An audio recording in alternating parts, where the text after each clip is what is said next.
What's going on, everybody? We are back for episode 16 of NASCAR Nuts and Bolts podcast. Tonight, I'm your host, Kaleb, along with my co host, Thomas, Mr. TB Racing 3. We hate to inform you guys, but Mr. Flag to Flag Gene is not able to join us tonight, and it is just me and Thomas holding down the fort. So, Thomas, how you feeling, man? You doing good and hanging in there? And I know you're pretty excited about Texas. I tell you what, man, this has been the best Monday I've had in a long time, man. I woke up smiling and I've been smiling all day. I hadn't stopped, man. I've been on that victory Monday high. It's been a great day for me, man.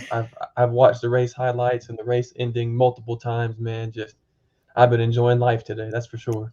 Man, as the two Chase fans on this show, it about brought tears to my eyes, man. I will say I think my heart rate was much higher than it was at Martinsville. This is much more intense, I think, because considering you got two or three best pushers with Brad and Ross behind Chase, and I was worried, man. I was worried Brad was gonna send him up track and Ross is gonna send him in the wall. So as a Chase fan, I'm very, very happy to see that 42 winless streak um, finally snapped, finally broken.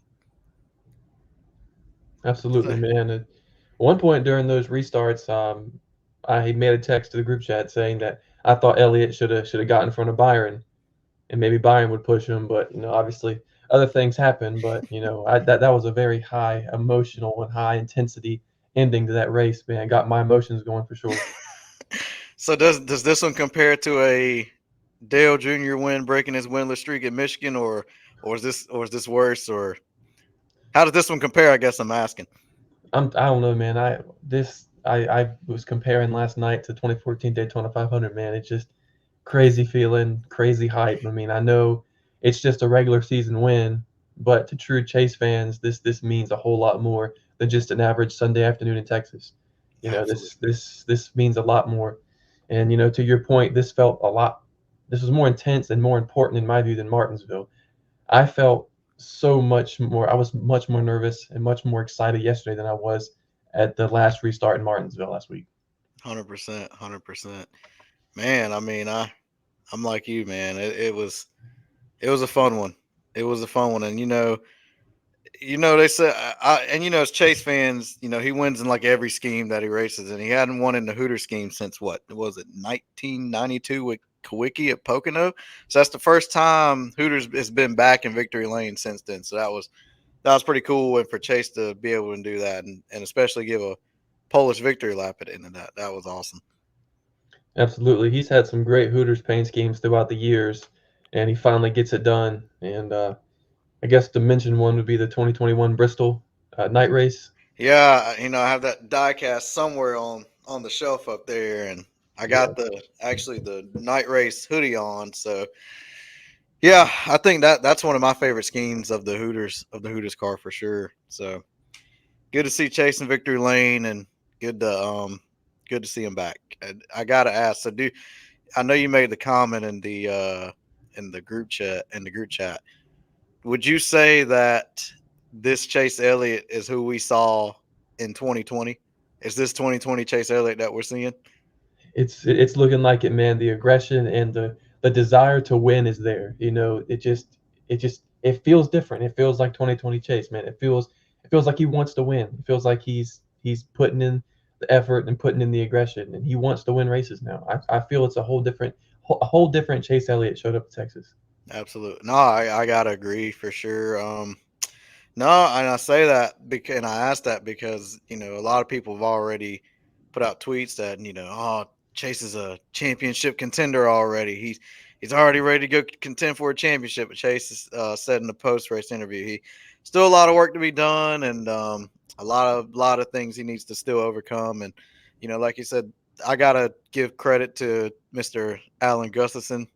I'm surprised that strategy paid off. I truly am.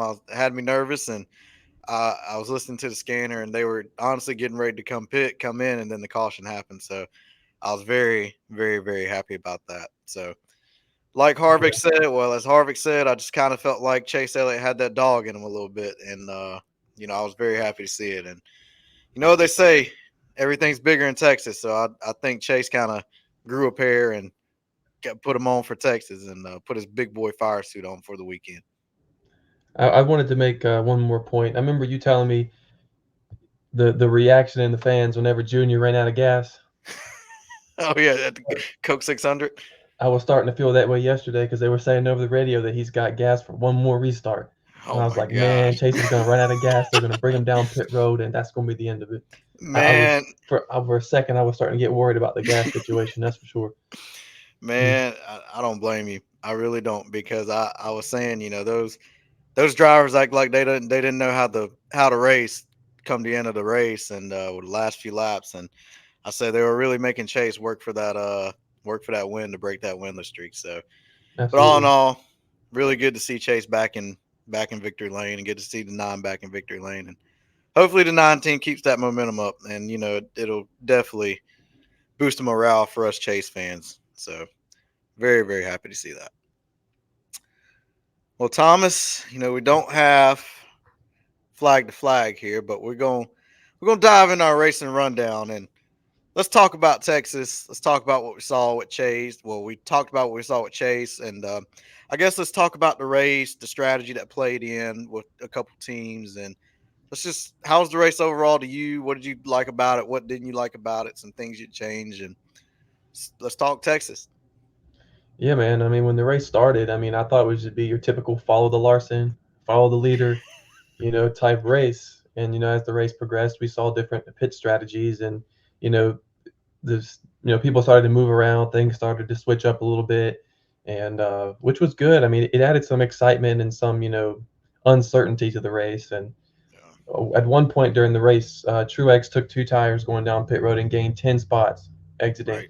pit road, and that stood out to me. I was like, how in the world did he just gain 10 spots? And I realized he took two tires, which I guess didn't really work out too good for him in the end. But I did enjoy seeing the different pit strategies that were in play in this race, especially with Chase and I guess Truex. But overall, it was a good race. I mean, I'm not just saying that because Chase Elliott. I think it was, regardless who would have won that race, I would have said it was a better race than I was anticipating it to be. I mean, towards the end, obviously the different strategies were playing out, and who, was getting up front, who was lagging back, who was getting in wrecks. It was a lot of stuff towards the end, and I guess overall, I thought it was a decent race, and it was a better Texas race than I was anticipating. Yeah, I definitely agree with you on because I was looking forward. Well, I was kind of looking forward to Texas this weekend more than normal, simply because of the last few short track races we've had in the past few weeks. So I was definitely looking forward to seeing a mile and a half. And I guess me and you are kind of in the minority with this. Like I thoroughly enjoyed it. It was a really good race. It was fun. It was unpredictable. I mean, yeah, the passing was hard, and I mean, drivers couldn't really pass, and it seemed like you say, you could run.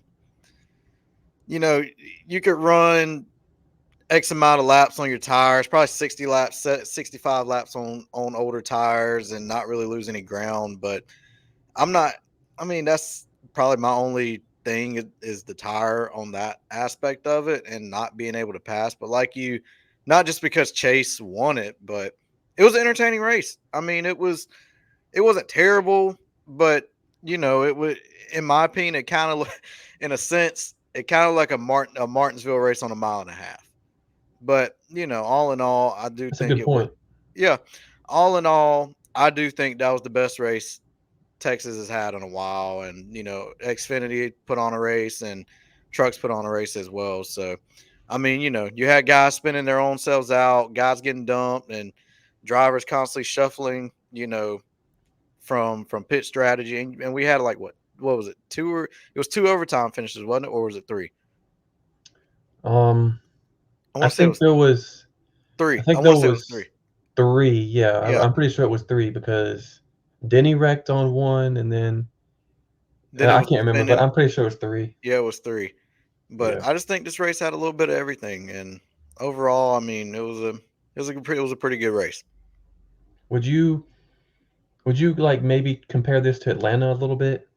I mean, besides the finish, which amazed everybody in Atlanta, but would you compare the racing to Atlanta a little bit or not? What are your thoughts on that? Not necessarily, simply because at Atlanta. they had the repave, and it's more like a restrictor plate type tracks, or well, they made it a restrictor plate type track. So I wouldn't compare it to Atlanta. I mean, I'm simply because you can pass at Atlanta. I mean, but Okay, yeah. that's what I'm basing it off of. But to me, I mean, this was a mile and a half race that could have been a bit better, but it still had a little bit of everything that made it good.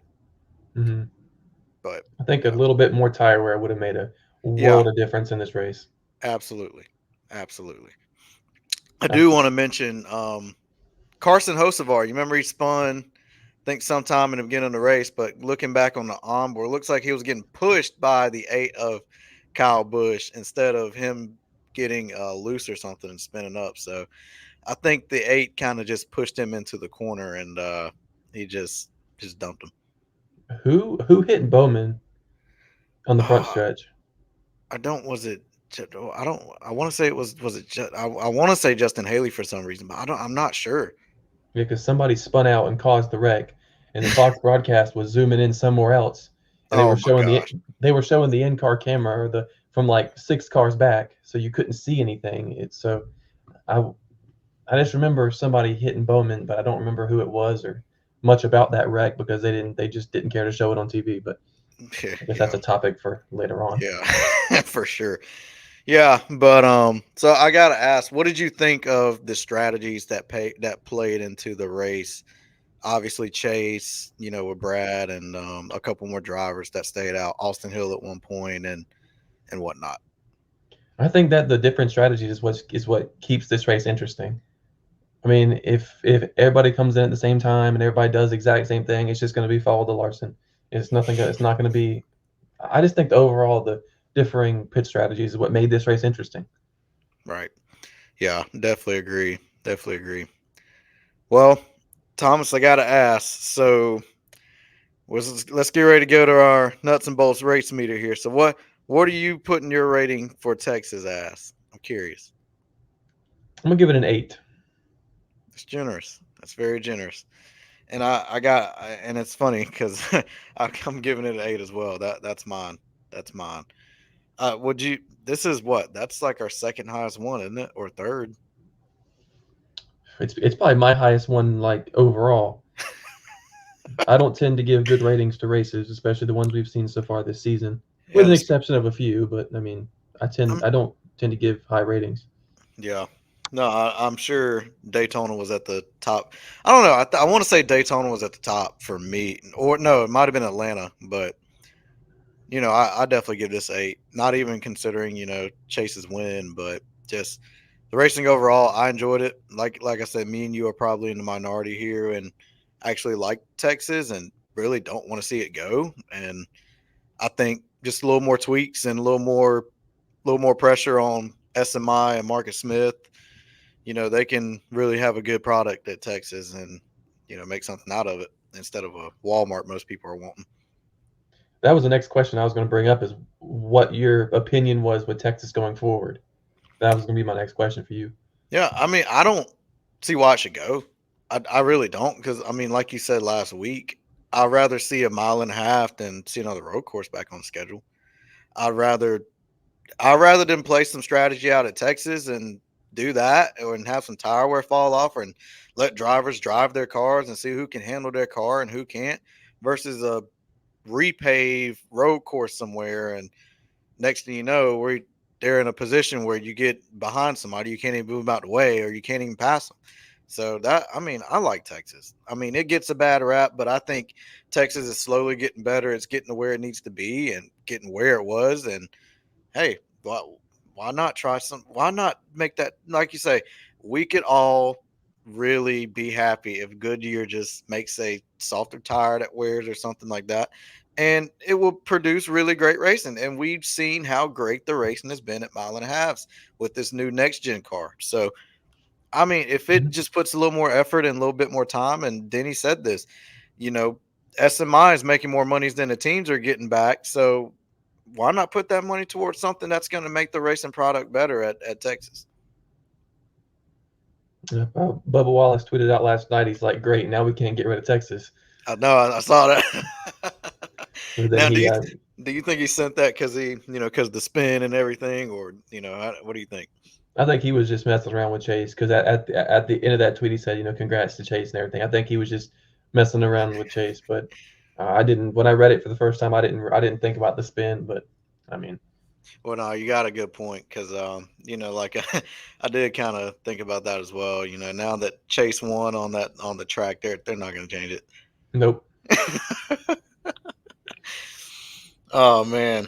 Well, we got Texas out the way, and we got on our race meter here. So Chase Elliott wins. William Byron finishes second or third. He one of the two. Yeah, Um, second or third, because I know Brad was. I don't know. He's up there too. So. yeah. So we're gonna dive into our trackside chatter here, and Thomas, Hendrick Motorsports they've won 5 races this season amongst Kyle Larson, William Byron, and now Chase Elliott has his win on the book. Should Alex Bowman be worried? Should Alex Bowman be in a catbird seat and be worried about the upcoming season? I don't know, man. I mean, I don't think his ride with Hendrick is at jeopardy right now. I think he's all right where he is. But now that all three of his teammates have won this season, I think he needs to figure something out fast. I mean, I think he needs to win. It's not a good look for him. But I mean, I think he should be a little worried about what's not clicking for his team. But I mean, still, I even though he should be a little worried, I still don't think his seat's in jeopardy. At least not yet. No, I don't. I don't think so as well. Like it's funny because like Chase, his last win came at Las Vegas in 2022 spring Vegas of 2022. So I guess does he do the Chase Elliott approach and just kind of wait it out and just once it clicks, or does he go into those team meetings at Hendrick like we always suggest and like, hey, this is what I need. You know, Chase is starting to get some fire. Granted, I mean Bowman has been running pretty decent these past few races. He's been running up top 10, couple top 5, running up in the top 5, Martinsville and whatnot. So do you think, what if you're Alex Bowman, what are you going to tell Jeff Andrews and Jeff Gordon in the team meeting come Tuesday at HMS? He needs to start advocating for himself more. He needs to say, this is what I want. This is what I need. All my teammates are succeeding. I want to be exactly where they are, and that's in victory lane. So he needs to advocate for himself. Put out this is what I want. This is what I need, and we're gonna win this race, or we're gonna win, or we should place top 5 in this race. He needs to advocate for himself and say what he wants and put it out there. And you know, I mean, there's no reason why he shouldn't win. He's in great equipment. you Yeah. know. So I mean, I don't know what his deal is. It's kind of Do you, like it reminds me a lot of Cindric. He's at a high yeah. level team. He just can't do anything. Yeah. But and I mean like you say with Cindric, do all right, so now that's who do you think gets to win first, Bowman or Cindric? Bowman, 100%. Really? Yes. So you think but Cindric's been qualifying top 5, top 10.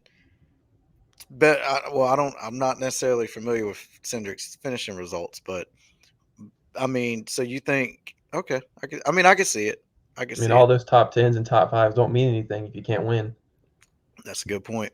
That's a really good point. It's a really really good point. Wow. All right. Well, I guess if you're Alex Bowman, I guess my next question would be: do you think him having that injury had an effect on him? It's kind of like Chase's snowboard injury. Do you think the concussion, the back injury, do you think that has something to play with? Do you think he's still feeling the effects of that, kind of like how Chase was with the snowboard injury? I would think so, 100%. I mean, there's several, not just Chase and not just Bowman, but there's several examples I can name, like Junior or Casey Kane, that have struggled with injuries and that they've been, kind of timid, and it's affected their career. So I do think, just like I said with Chase and earlier episodes this season, I do think his injury had something to do with it. And with Bowman, I think it's a similar case. It's not exactly the same thing, but I do think that his injury is playing into a little bit of why he's not succeeding. It's not the biggest reason, but it's definitely a plays a part. So what would you say the biggest factor to that? Would you say mentally? Would you say more? All three. If I'm Alex Bowman, is the injury still affecting me, or is it more okay? Three of my teammates have wins. What are we doing?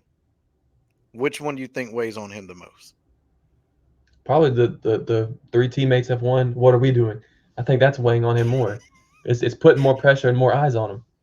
Yeah, I mean, I think that it should be lighting a fire under him. He needs to. I mean, you saw what Chase did. He raced aggressively, and he got what he wanted, and that was a race win. So I think Bowman needs to start racing aggressively. He needs to start watching his teammates and start taking some notes. that's a good I point. think That's a this good that could point. end up helping him. That's a good point because I would think if I'm Alex Bowman, if my last win came in 2022, my teammate who was struggling as well, also came off an injury, his last win came in 2022. I'm comparing notes. I'm doing what the non-team's doing, and I'm not saying that just because I'm a Chase fan. I'm not saying AG and Chase have it figured out completely. And granted, yeah, we see Larson and Byron run up front, could qualify great nearly every week. But if I'm Alex Bowman, I'm leaning more off of Chase Elliott because they're, I would say that they faced a similar situation with that. And Exactly. if I'm Jeff Gordon, Rick Hendrick, Jeff Andrews, whoever at HMS, I'm like, all right, look, in complete honesty, I know HMS did not do this before, but if I am HMS, I'm cutting all the extracurricular activities out during race season. No chili bowl, no dirt car racing, no sprint car racing, no snowboarding, none of that. I'm cutting all that out because if you want to win, you want to put your main focus in that car. And that's what Mhm. Chase said he wanted to do. He wanted to put his main focus on the car and he wanted to keep learning how to drive the next gen car and he wanted to keep figuring out. And now I think he kind of figured it out. I think he's talked to his teammates. I think he's talked to Byron. I think he's talked to Larson, of course, and he's got that next gen car somewhat figured out. And I mean, granted, he's always ran great at Martinsville. He got a top 5 at Richmond, so I think that team just has the ball rolling. But I kind of like Chase Elliott. I do think Alex Bowman. If I'm a fan of Alex Bowman, I mean, I wouldn't panic, but you start getting concerned. But if Mhm. I'm Alex Bowman, I'm just asking more questions. I'm like, this is what I need. I need this. I need that, and I'm putting that, bringing that to the race weekend. I'm putting that together, and I'm going out there and I'm getting a win. That's the way I'm looking at it. Well said. Well said. Yep. But that's all I got on Alex Bowman, my friend. All right, that's all I got on Bowman too. So I guess we'll move on to our Speedway Spectacle. This weekend, we're headed to the Talladega Super Speedway for the Geico 500. And, as we've seen the past few years, Talladega is very unpredictable and it leads to some exciting racing, a lot of wrecks, a lot of cautions, a lot of chaos.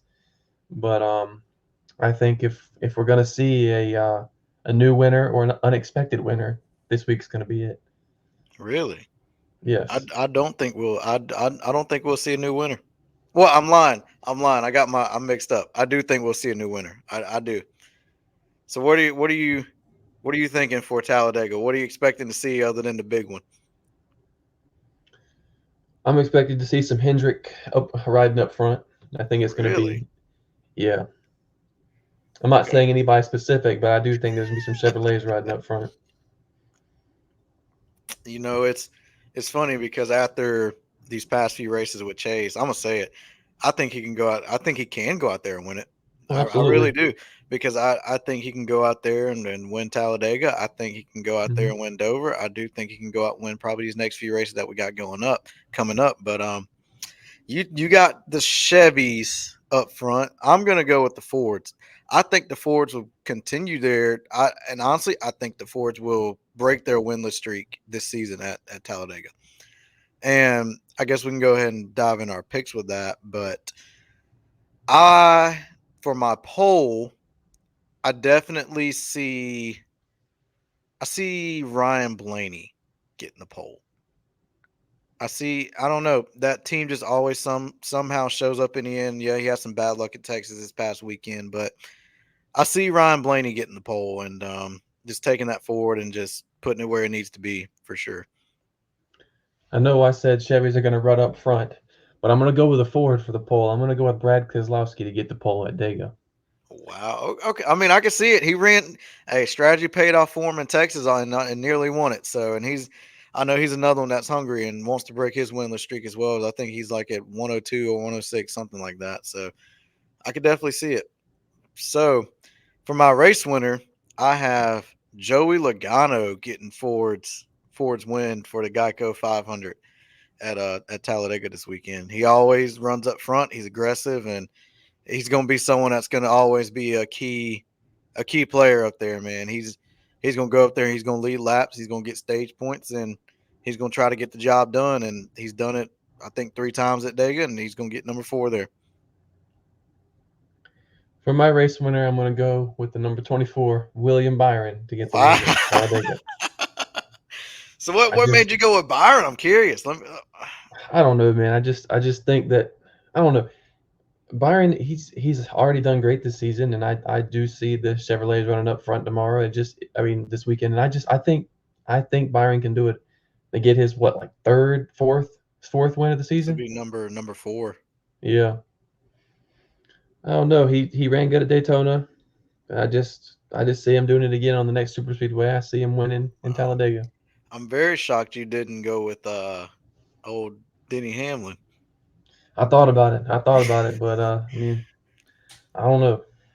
It's funny because I'm for it all weekend. I mean, I really am, and I it, I'd almost went with Brad as my race pick because I feel like that man is hungry and he's probably one of the most aggressive pushers in the field for restrictor plate races, and I feel like he'll do anything at that point to get that win for RFK and for himself. But yeah, I just think Joey's going to be one. He's hungry. He's on a losing streak too, and I mean I just think Joey's going to be someone to watch, man. He's going to be that Ford's going to be fast, and the gloves, his web gloves, going to be off. I do wanna ask you a question. I did pick William Byron, but I want to ask you: do you think we'll see any Byron Chastain issues this I time don't. aroand? You I don't don't think think so? it's. I don't. I don't think it should be Okay. because, in my view, that was a racing deal. It looked like Chastain just came down on Byron and then just happened to get. Then Byron got out the gas, and next thing you know, Chastain was in the wall. And I don't even did Chastain even give like a post race interview. I heard he left the infield care center and just kind of just dipped. So Yeah, that's what I heard too. He declined to comment after he left the infield care center. So I was thinking maybe, and I was reading some stuff on Twitter, and I'm like, I don't know. People are saying that it's going to be bad in Talladega, that Chastain's out for Byron or something. But I don't. I was I just, I wouldn't. was just curious about your thoughts about that, and if you think anything would happen. I don't think anything's going to happen, but I don't. I who don't think knows? anything. I don't think anything should unless Chastain just wants to be petty. But I just like you say, these guys go up to Concord and meet with Chevy every week before the race weekend, and I'm sure it was brought up either today or it'll get brought up tomorrow. But Mhm. I don't think anything will happen, and I don't think anything should happen. I don't think Ross should retaliate. In my opinion, it was completely a racing deal. So yeah, yeah. You got anything else on Talladega?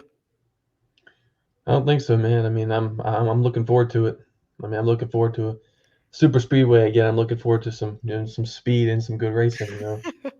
Yeah, We just had Texas, but before that, all those short tracks. I'm looking forward to some fast racing now. That's for sure. yeah, for sure. And we're gonna have to get down to Talladega next year, man. Oh, absolutely, absolutely. We got That's the to. bucket list track. Have to. We got it. We got to get down to Talladega. I mean, we might as well go ahead and do both restricted plates, man. Go ahead and throw Daytona and Talladega in the mix next year, my guy. Yeah. Speaking of a new track, we have some news coming up soon, shortly, probably in the next episode about a new race to add to our schedule. So the nuts and bolts listeners will find out about that shortly. Oh yeah, Um, I meant to throw that in there at the end, my friend.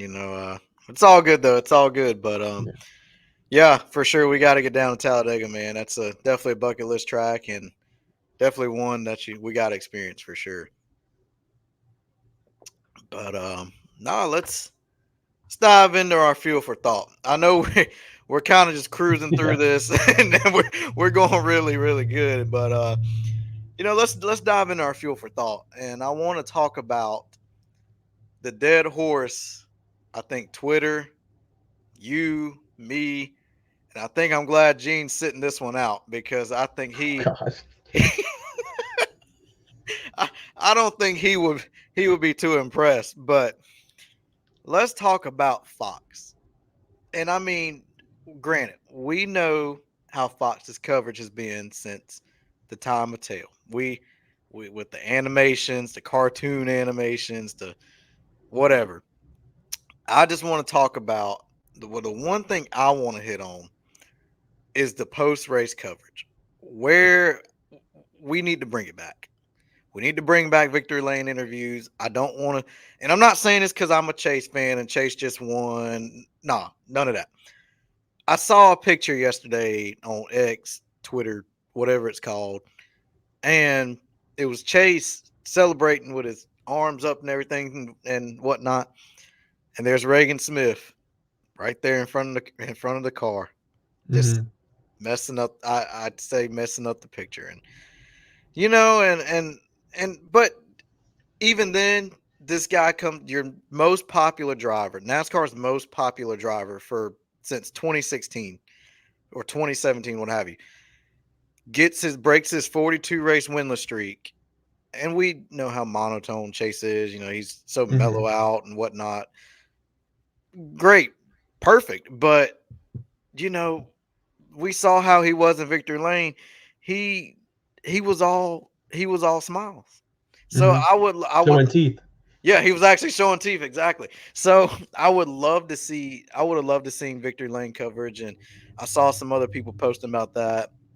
And not even because they weren't Chase fans or they were Chase fans, they were just saying they would have loved to see some post race coverage of Texas, definitely coming off a short track like that, and well, not coming off a short track, but not being at a short track and just seeing how this mile and a half raced and the strategies that played in. And people want to see that. They want to see how Chase, you know, they want to see Chase in victory lane practically, and I guess we can go ahead and throw Fox's coverage in there as well, coverage of the race this weekend. So Thomas, what's your thoughts on Fox?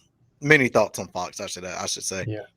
Well, first I want to start off with the post race coverage. You made a great point that you want to see some driver interviews. And I know that on the SiriusXM NASCAR post race, they'll do like interviews for the top 5 or the top 10. I want to have like a section of time allotted after the race on TV and interview the top 10 drivers. I mean, it could be like 2 or 3 minutes each, but I want to have comments from each of the top 10 drivers on TV. I want post race analysis. I want them to break down the ending of the race or the last stage or whatever. I want them to explain it. I want them to not just cut to drag racing or cut to some other useless Yeah, TV show. that's I want it. exactly what Fox did yesterday. I want at least 30, 45 minutes of extra NASCAR coverage, interviews, whatever, after the race is over. I don't care if the race goes late or if it ends early. I still want that coverage after the race, you know. And I think we need to see the victory lane celebration on TV. We need Absolutely, to see them standing on the car, throwing drinks, confetti going everywhere, people cheering. We need to see that on TV. We for need sure. victory lane comments. We need everybody to just we need better coverage after the race, and that's overall I think most everyone can agree with that.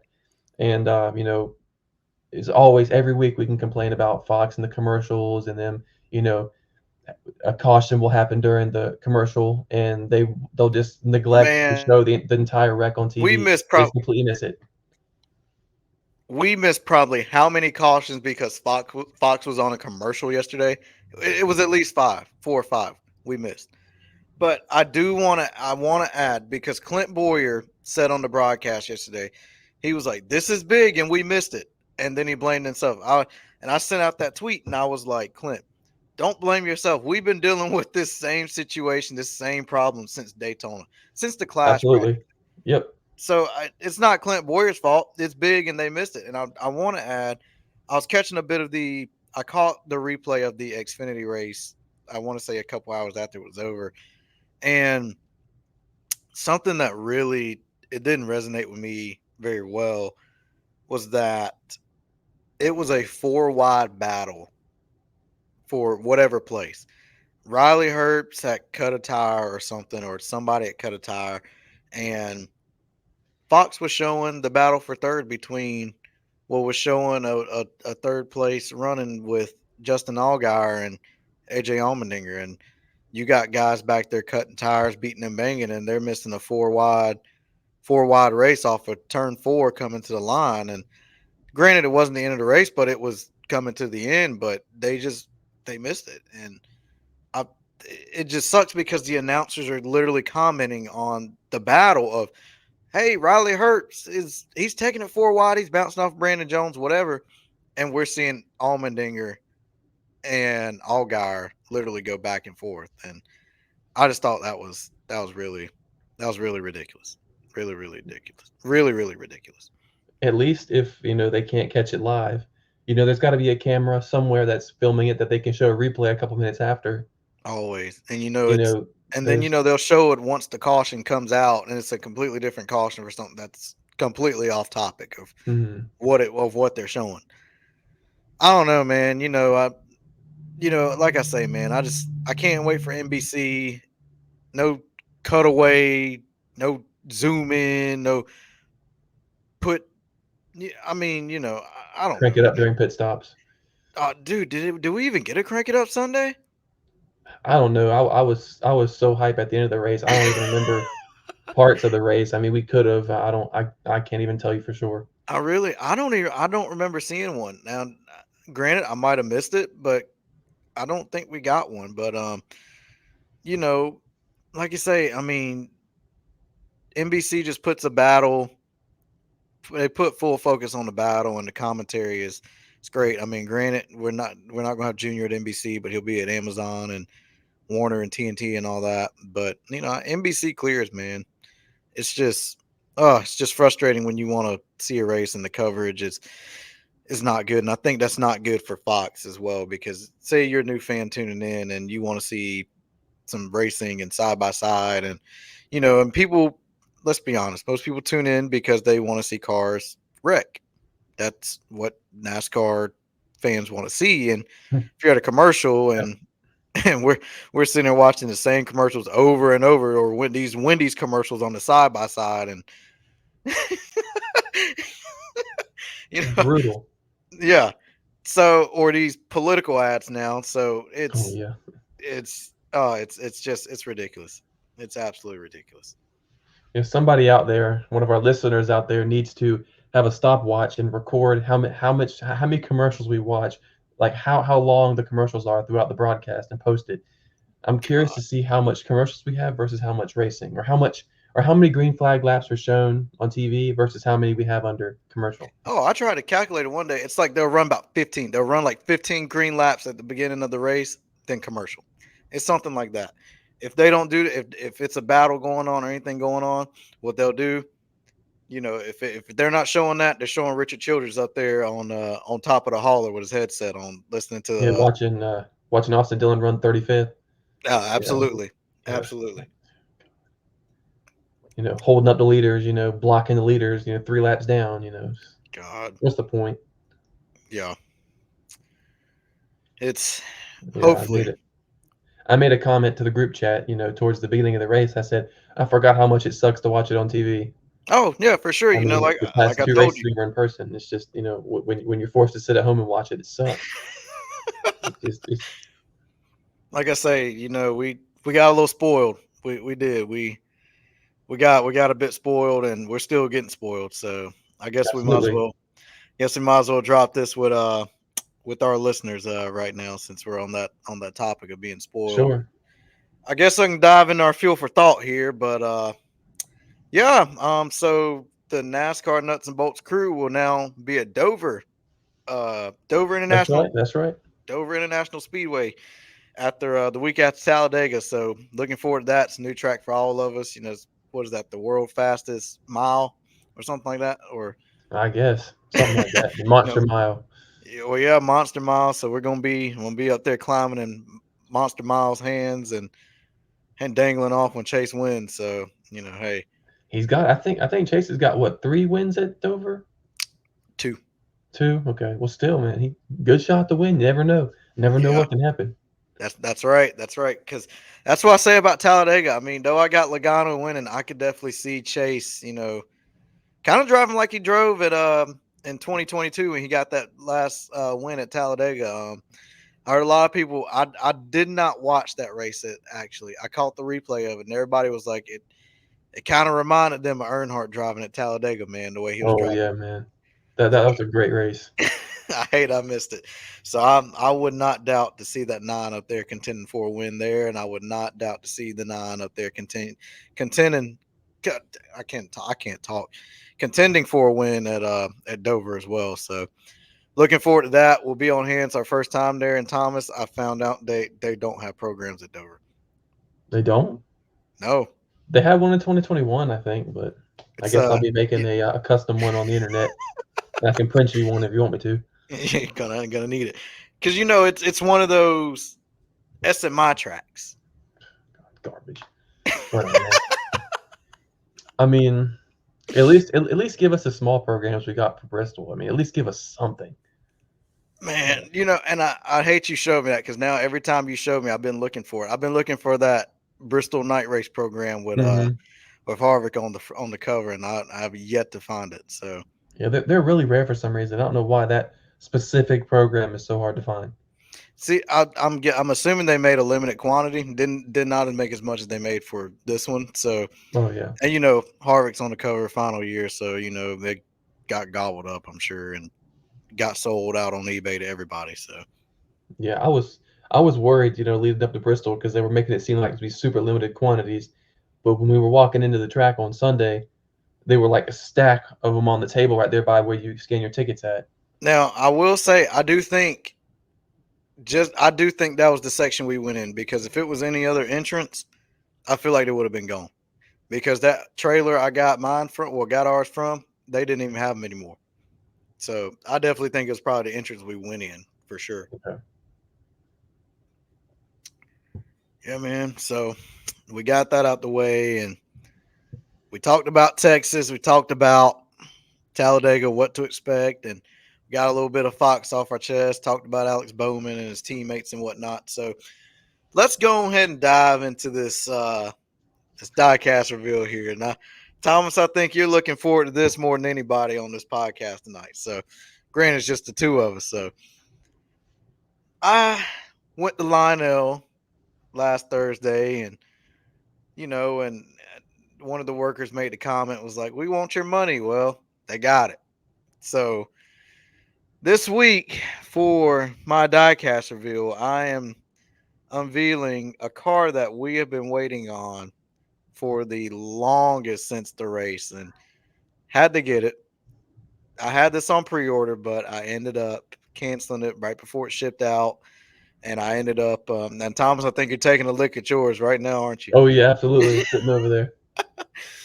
So soon as it dropped, I went and got it, and for this week's reveal, I will be revealing Kevin Harvick's 2023 Homestead Budweiser scheme. That's amazing, man. It's gorgeous. That's one of the best looking Harvick cars in a while. Well, the best looking Harvick car since 2014. And I really like that it's got the yellow number like 2014, and what's funny, I did not look at this but in the store, but when I got home and looked at my car, started registering my DIN, I got DIN number 100. So I Wow. thought that was pretty cool, and Yeah. but yeah, really great car. I really love it. And Thomas, I know you got the liquid elite of this car, so Hmm. I was very, very happy very, very happy to obtain this car, and the standard finish looks great as well, man. You might need to get you the standard as well. I'm thinking about it. Go ahead and just getting it, so I'll have both. But I mean, I think all the finishes in that car look good, and I think if anybody listening to this pod collects diecast, you know, I don't care if you have 100 diecasts or if you have two diecasts. This is one you need to add to your collection. This is one you need to have. This Absolutely. this is it's the pictures of it online and stuff do not do it justice. When you No, get this diecast in hand, it's amazing. absolutely. And I want to I want to add, man, it's just a great car, and I do want to add this though. I it's now this may be an unpopular opinion to some, but I think the Fords and specifically Kevin Harvick, I think he has one of the best next gen like diecast models yet.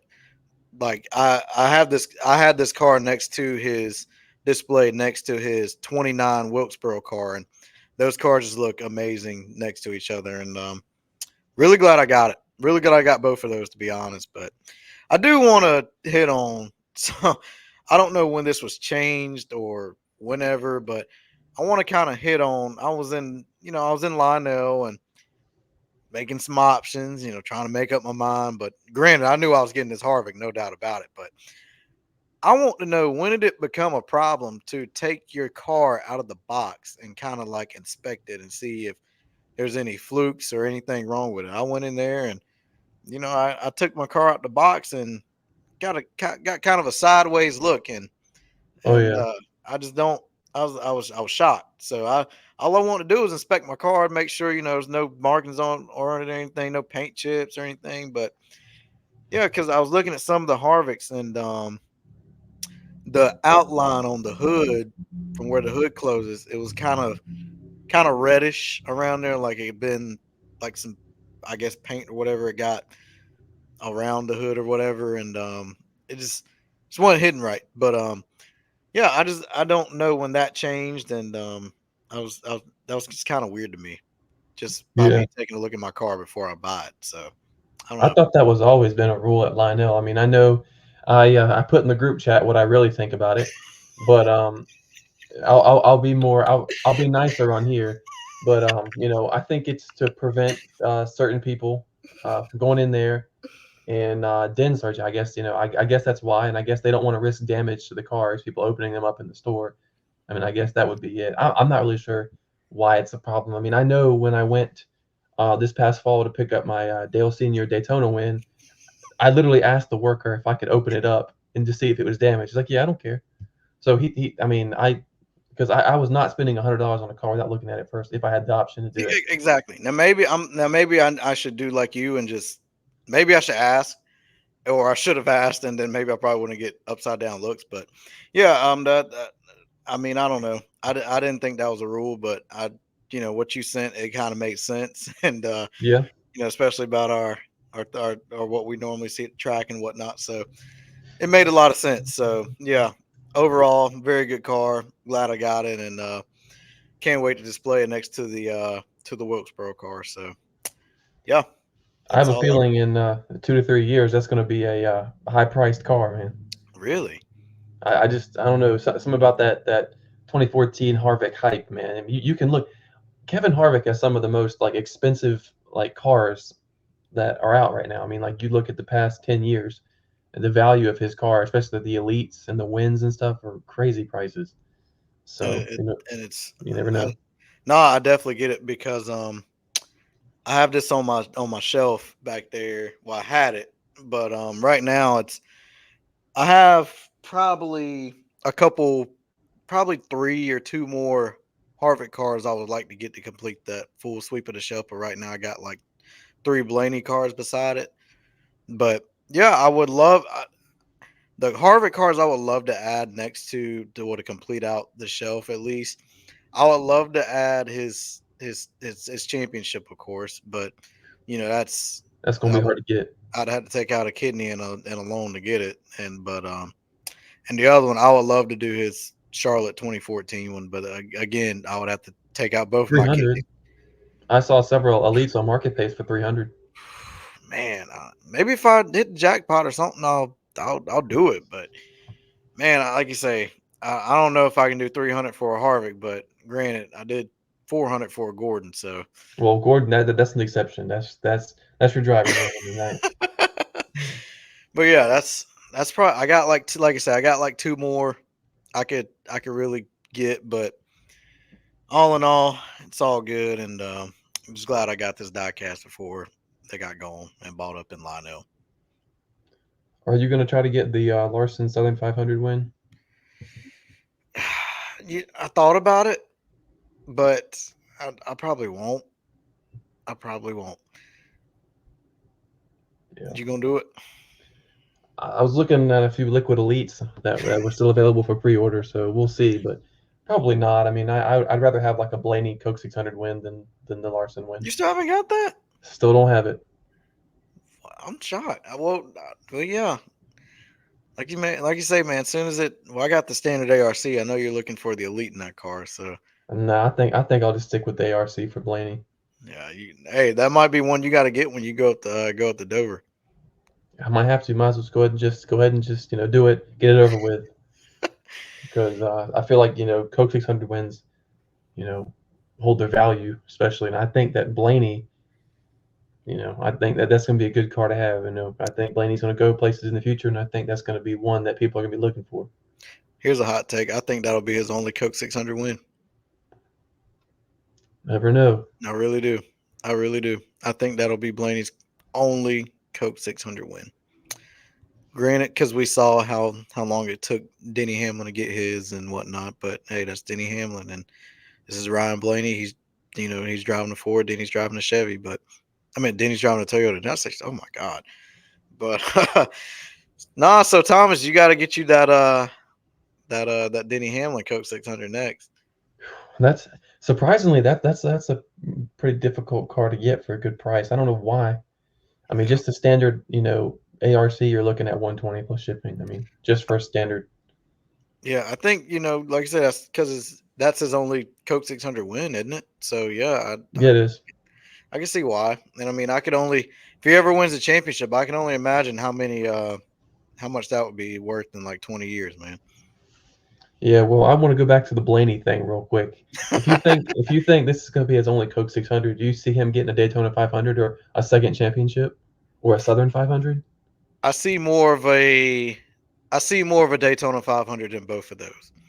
Okay. Um, I was very, very high hopes of him getting going back to back and Penske getting three-peat, but I have my sights set on Joey Logano more than I do Ryan Blaney. I think Ryan Blaney is just so up and down, inconsistent this season. He's being outran by Logano at tracks. He's being outran by Austin Cindric by in some tracks. He's being outqualified by both of them. So I definitely now, granted, he could do like he did and get some fire under him in the playoffs and go win Martinsville again or something like that. But I don't think I don't think we'll see him win a championship this year. Now, granted, I'm not saying he can't go out and win it, but I definitely see he will win a Daytona 500 before he wins a Southern 500, before he wins another Coke 600, and before he wins another championship. Simply because of the results we have seen with him in Daytona, and we've seen how great he's and how close he's come to winning the Daytona 500 numerous times. Whether it was the battle with Cindric or that the year that Denny won and the unfortunate circumstance with Ryan Newman. So I see him getting the Daytona 500 for sure. I guess one more question I have back to the diecast thing. Are you going to try to get every Chase Elliott win from here on out, or are you gonna try to get every one of them? What when you say wins, what are you saying like every win in his career? I mean, like, are you gonna buy every like Cup win from here on out? Oh yeah, dude, yeah, the case is right there.